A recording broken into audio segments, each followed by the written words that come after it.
اس کے 3 birth certificate exist کرتے ہیں. ڈیٹ آف برتھ ڈفرینٹ ہے. 10 اگست کو پولیس جو ہے وہ 160 کی طلبی کا نوٹس لے کے ان کی طرف جاتی ہے اور 12 اگست کو ان کی ڈیتھ ہوتی ہے. وہ میں آپ سے شاید شیئر کر دیتا ہوں کیونکہ یہ فیکٹس ہیں, فائنڈنگز نہیں ہیں. وہ فیکٹ یہ ہے کہ یہ جو لڑکا ہے اس کے 3 برتھ سرٹیفکیٹ ایگزسٹ کرتے ہیں یونین کونسلس کے اندر, اور تینوں میں ڈیٹ آف برتھ ڈفرینٹ ہے. جو لیٹسٹ اس کا وہ جو پرانا سب سے پہلے جو رجسٹر ہوا اس کے مطابق اس کی عمر 20 سال بنتی ہے, اور آپ سے ہم نے اس کی تصویر بھی شیئر کی تھی کہ ملزم کا یہ ہے. اس کے علاوہ جو ہمارا جو دوسرے آپ کہہ رہے ہیں وہ ہم فائنڈ کریں گے, اس کی فائنڈنگز کے اندر ہم آپ سے شیئر کریں گے.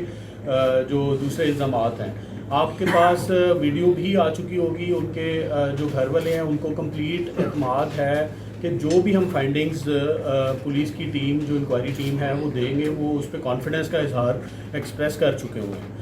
تو وہ آپ سے شیئر کر لیں گے جو بھی کنکلوسیو ہوگا انشاءاللہ تعالیٰ 100% میرٹ پہ ہم آپ کے ساتھ شیئر. 3 برتھ سرٹیفکیٹ ایگزسٹ کرتے ہیں, تینوں ایک دوسرے سے میوچولی کانٹرڈکٹری ہیں, اور اس کے علاوہ نیچرل ڈیتھ ثابت ہو چکی ہے, وہ کارڈیک اریسٹ کے ساتھ ہوئی ہے اس بندے کی, اور 2 دن کا ڈفرینس ہے دونوں کے درمیان میں. 10 اگست کو پولیس جو ہے وہ 160 کی طلبی کا نوٹس لے کے ان کی طرف جاتی ہے اور 12 اگست کو ان کی ڈیتھ ہوتی ہے.